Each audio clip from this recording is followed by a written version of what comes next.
Now for this part, more new parts going in. Now that we got the crankshaft in, we could start building the piston and rods back up.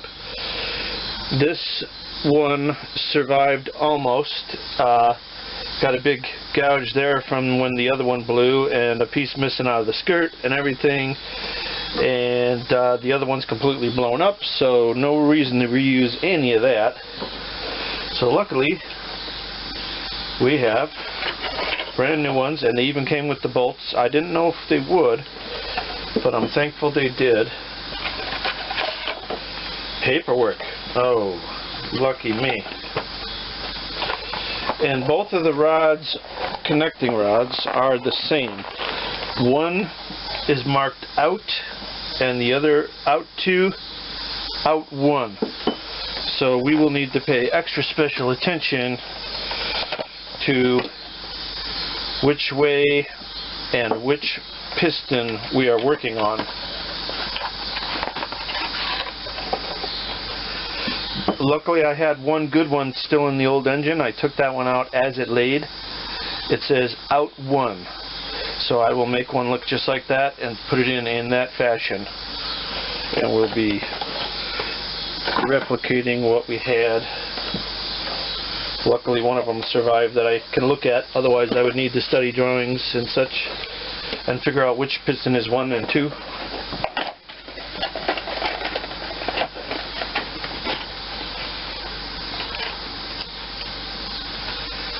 Brand new pistons, new pin, brand new. Oh, that's sweet. And then the rings, we got to build all this stuff.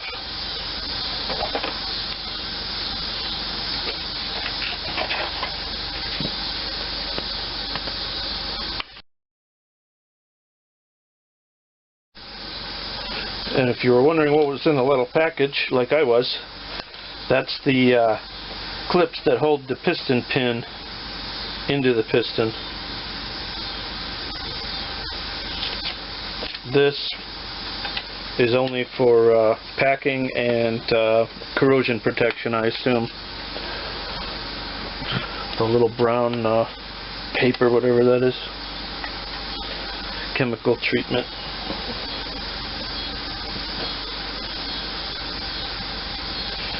And I really should have this on a cleaner surface. I'm going to change that paper towel and bring it back.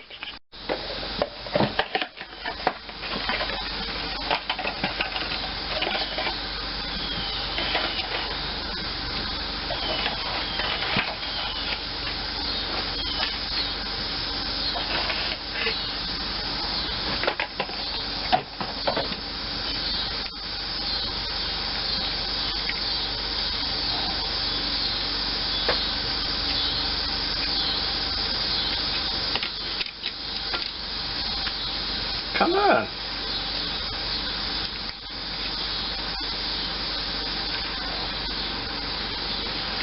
And again, that's more that paper that's chemically treated so that surface stays corrosion free till they can put it in the engine.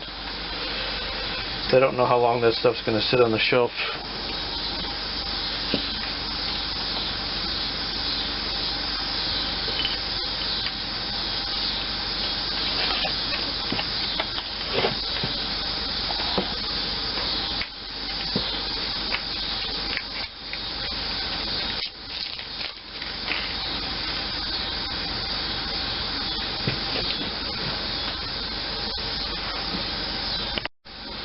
I just started reading the instructions, and they are accurate and complete.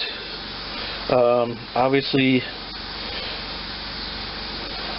USA made stuff makes a difference on this time because it's not broken English. It's easy to understand. They have the pictures of which way each connecting rod goes, in case you didn't know, which it's nice to see a picture of exactly left and right, or piston 1, piston 2, and how they go in the engine. It's even got the torque value for the how to put the rings on, but it's even got the torque value for the rod bolts, which are absolutely critical.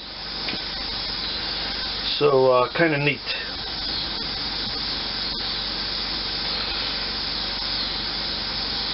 glad to see that those instructions are there and that the pistons are clearly marked which side is the top. That kind of stuff really makes a difference. There's no guesswork, and I kind of like that.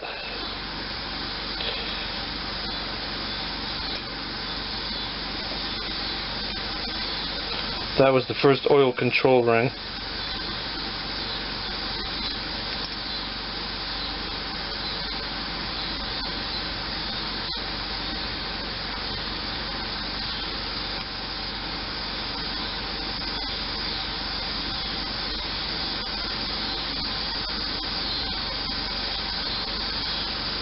I'm going to tell you that doesn't want to exactly drop right in.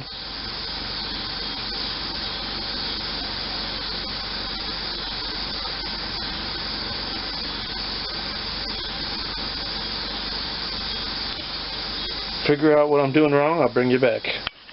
Okay, for those of you that were watching me, the first time I did that wrong. You have to start with the oil ring expander, then the 2 oil control rings. I started with a ring, and then I thought I'd make a sandwich. Put expander, then ring. Doesn't go that way. These ones are simple. They're marked T for top. Top ring is plated, and the center ring is a reverse taper.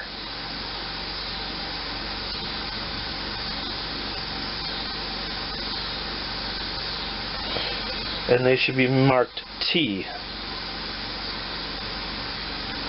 for top. I believe that's a T.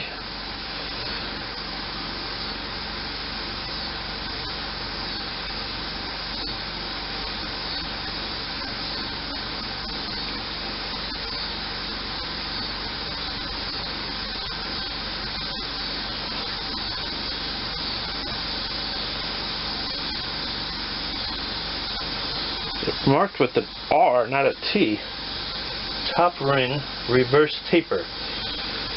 Is the R the reverse? I don't see.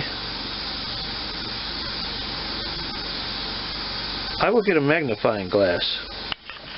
Just did a little searching online, and I'm not the first guy that has the issue with the instructions not matching with the actual rings. Sounds like the black ring is the bottom one, the stamping faces up. The more silvery ring, they call it the plated ring on there, but it's not plated, goes up on the top. Alright, so I got those in. You got your oil control, your oil expander, oil control, your black compression, and your silver compression. On mine, the ends were painted white on the one I used on the second ring, second one down, and the blue was on the top. Whether that's right or not, I'm pretty sure.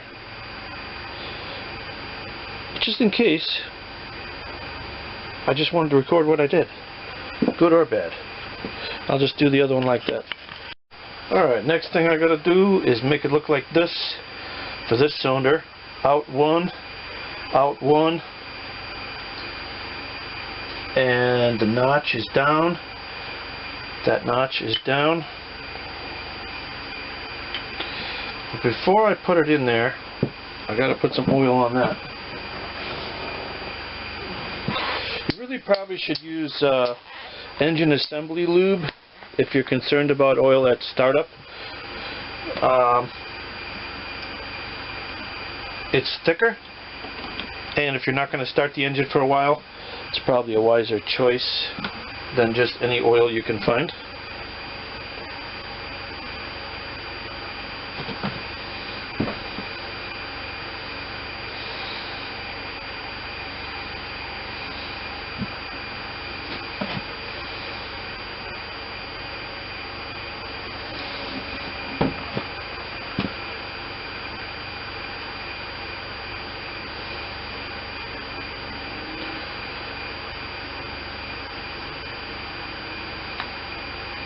Alright, piston thing down.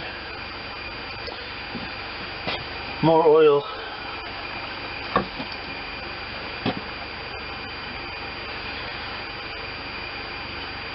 This is a full floating piston ring, which kind of surprised me. Or a full floating pin, which means it doesn't get trapped in there and it doesn't get trapped in here. It can float both ways on both pieces.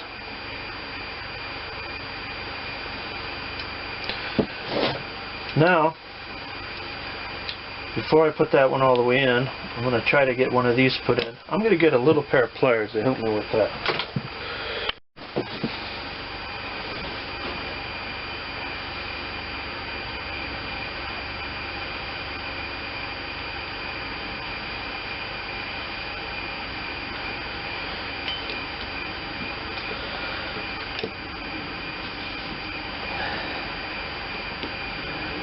To get this started, huh?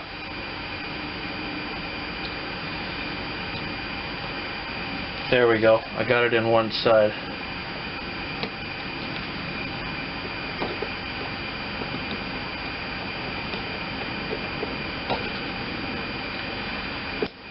There we go. Give it a nice snap there.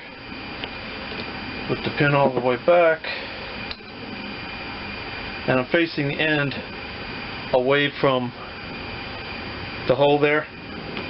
The hole is there, I guess, so you can dig it back out, but you wouldn't want the end really landing in that, I don't think.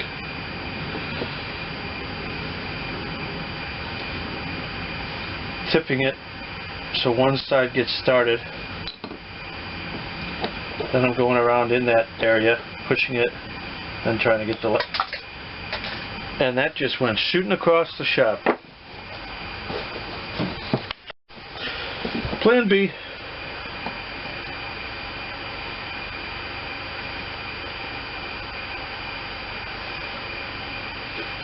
A little more careful this time. Alright. Should just glide. Should be nothing to it. Alright, now let's double check that. Piston pin down. And I've done it exactly backwards. Not to fret, I will just make that the other side then and build this one the proper way. Don't know how I flipped that. No, I got it right. Never mind. Out one. Why was I so convinced that that was right? Now, this is facing this way. That's the one. That's for you. I'm literally just going to set it in there. Good. Glad I didn't mess that up. And the other one should be the exact opposite. Out two should be facing this way. Let me oil it up and repeat the process. And there we have it. A out two piston. That facing the flywheel. And a mirror image of the other one in reverse.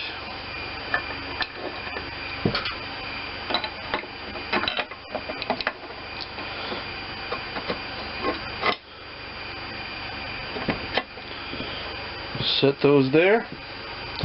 Come back to it.